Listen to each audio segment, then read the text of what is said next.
going to try a bit of a new format today. We're having this kind of me in the corner talking through the video.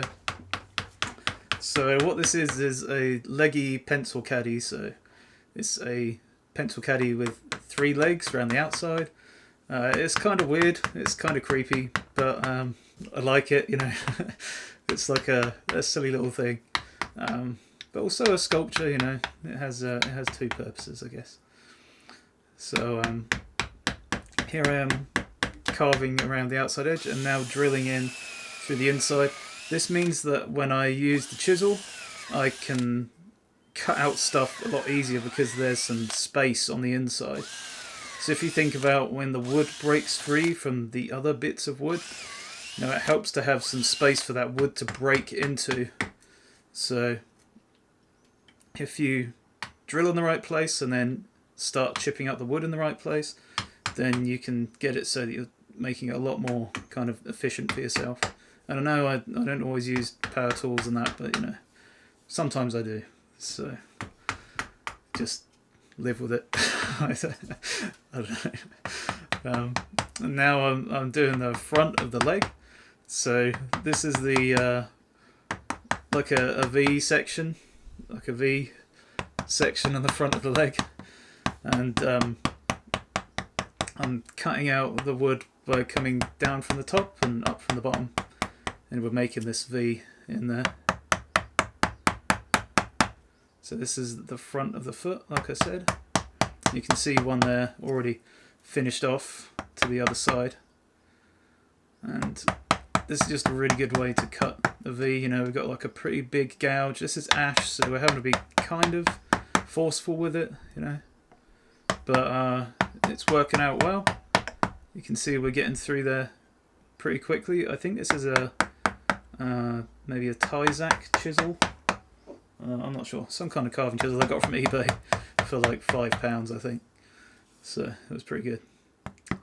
Now we're doing sort of around the side of the leg where the ankle is. And all these legs are left legs. I thought it was going to be weird to have 3 legs that were like in a mixture.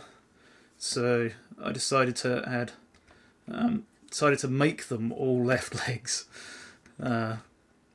So that they kind of just looked the same. It looked right to have, it seemed to be more flowing to have them all the same, so that's the reason I did that. And now I'm just using a gouge to take away the bottom part of the foot. I actually made a little clay model to help me figure this out. So you can see the clay model there, even though the camera, there we go, camera focused. So that's kind of what I wanted to go for, that sort of leg that's on there. So that's the kind of thing I was trying to get to in the end, even though it was kind of tricky, you know. So now this is where the leg joins on to the rest of the caddy. I wanted to make kind of a couple of thigh muscles there in the knee, which was a bit tricky, but it was a lot of fun and really enjoyable. But yeah, quite time consuming, quite brain consuming, and my brain isn't always good at processing lots of things at once, so I just kind of had to try and go with it and do my best. And now we're coming on to the part of the knee. I'm just using the V chisel again, just to isolate areas and make sure that there's stop cuts everywhere. So you need a lot of stop cuts. Sometimes, not all the times, but in this case I need lots of stop cuts just to stop me like cutting the front of the knee off, or cutting too much muscle off, you know. And a stop cut, if you're not familiar with it, is basically a cut you make in the wood so that when you come to cut it, it doesn't split any further than where your stop cut is. So that's what a stop cut is. And I'm using a really nice kind of flat chisel there, but it might be a really low sweep gouge, I'm not sure. But that's what I use that on almost every carving, I think. And this is a very sexy zoom in shot. No, not me. So here we are going to the 3 legs that are pretty much all kind of roughed out now, and I'm putting the calf muscle in that one. And there you can see one looking quite chunky there. It's a little bit chunkier than they finished. So I go down quite a bit from this size, and you can see the cup isn't quite done yet either. But yeah, there's another handy chisel there, a bendy one with a flat edge. That's really good for taking off those. I use it a lot for making rounded things. So if you imagine like a dome, I use it a lot for that kind of thing. It's pretty good for that. And now I'm trying to figure out the toes, which are, you know, pretty hard. Feet and hands generally are really strange to do. I find them quite confusing, but you know, even when something's confusing, you still got to try and push through and get to it, right? So you got to keep trying. So I kept trying, and I got to somewhere where I was happy for this piece, but you know, obviously in the future I'll keep trying even more. And so I roughly shaped the outside part of it as well. I should also point out that I drilled out the centre with a Forstner bit, and then I used a hook knife, hair shot there, I don't know why I put my hair in there, and then I used a hook knife to clean it out of it, and then I used a Dremel to clean that out. So it needed lots of different adjustments and stuff to make the inside nice and clean. It's quite difficult, really, but I got it to a place where I liked it in the end. So, and here I'm chipping out. This bit was kind of satisfying because you can just chip it out of there. I did have to be kind of careful not to break any of the feet off. This bit, however, was a bit stressful because, you know, coping saw and just trying to saw down in between those legs was pretty difficult. So you can see I'm kind of sort of struggling to keep the thing under control there because it's a round cup in a vise. It's quite difficult. Plus I'm holding it from the wrong direction, which is stupid, but you know, like I said, stupid things happen sometimes. And this is just a fret saw cleaning up the bottom of the foot. And because it's ash, it's taking quite a while, but I didn't want to risk the coping saw because the teeth are so big. It would pull a lot more. So it takes a while to cut with the fret saw, but it doesn't pull on the wood so much. So then I got this little knife and started chipping out the bottom of the feet just to make it more flat, you know, and to make the feet, well, I kind of wanted to make the toes a little bit kind of flat on the ground, I guess. So I had to go around and chip off loads of little bits from all the feet, and now I'm shaping the legs. So this is probably one of the harder parts because everything I'm doing here is like behind the other legs, so it's really hard to get to it. But you know, with a few different tools and with a knife held at a certain position, you know, a knife is really useful in this situation. Even if you're a guy who likes chisels only, I think it's always good to have a knife just in case. You never know when you're going to need it, you know. It's always good to get in really tight spots. And this is just some tiny little chisel I got in some pack of really cheap chisels ages ago. They're cheap, but they're still really good.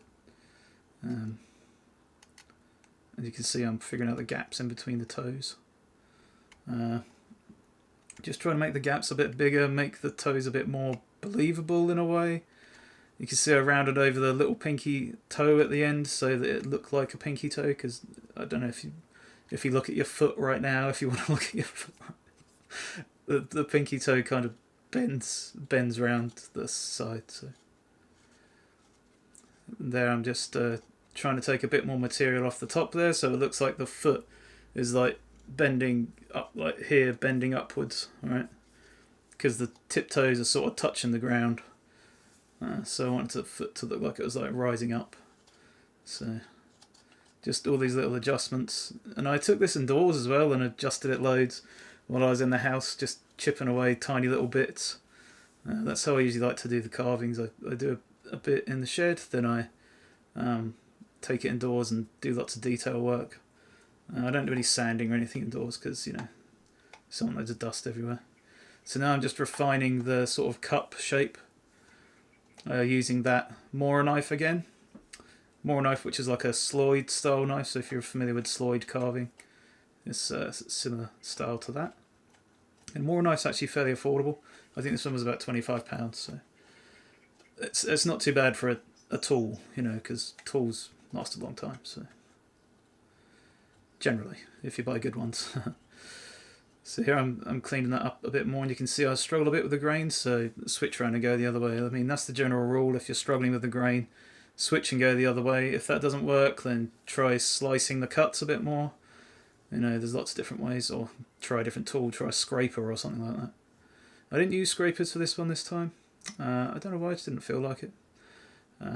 Just felt like the knife was enough. And now I'm using it to cut off the bit at the back of the leg, just to clean that up a little bit more. And here, just refining the toes once again, just having to clear out those little bits that kind of make the toes more round at the front. Just makes it a bit more convincing, you know. And soon it will be the time to oil it. And I'm just going to use boiled linseed oil, which is what I'm going to do right now, I think. Yes, boiled linseed oil on that bit. And you can see I'm just painting that on there with a brush. The reason I had a brush and not a cloth is just because I knew I had to do the insides of the legs here, and also the inside of the cup with a brush. With a cloth that would have been really difficult, so that's what I decided to do. And you can see it's kind of dripping with oil as well. It's sort of on purpose, you know, because, you know, having stuff, like soaking stuff with oil and then wiping off the excess, I think, for me, is personally the way I like to do it. And I oiled it after that. When it was, you know, dryish, I oiled it again, but not so, you know, I didn't soak it so much. So that's the way I like to do it.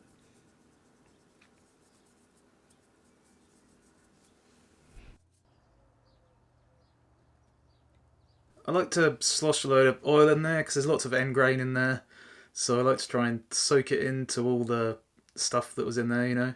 So I left it in there for like 20 minutes and then cleared it out afterwards. And hopefully that helped it soak in enough. It still seems to be pretty good. So here is the finished piece. You guys are going to get the glamour shots. And I'm going to dangle it in front of this camera. My brother Late doesn't like it because it has all these feet and it looks like it's going to run after you in your sleep or something. I guess that's a compliment on saying that the legs look pretty good. So I'm glad that he said that in a way. Anyway, I hope you enjoyed the video. Thank you very much for watching and taking the time to watch it. I really appreciate you guys hanging out, and I'll catch you again soon. Thanks a lot.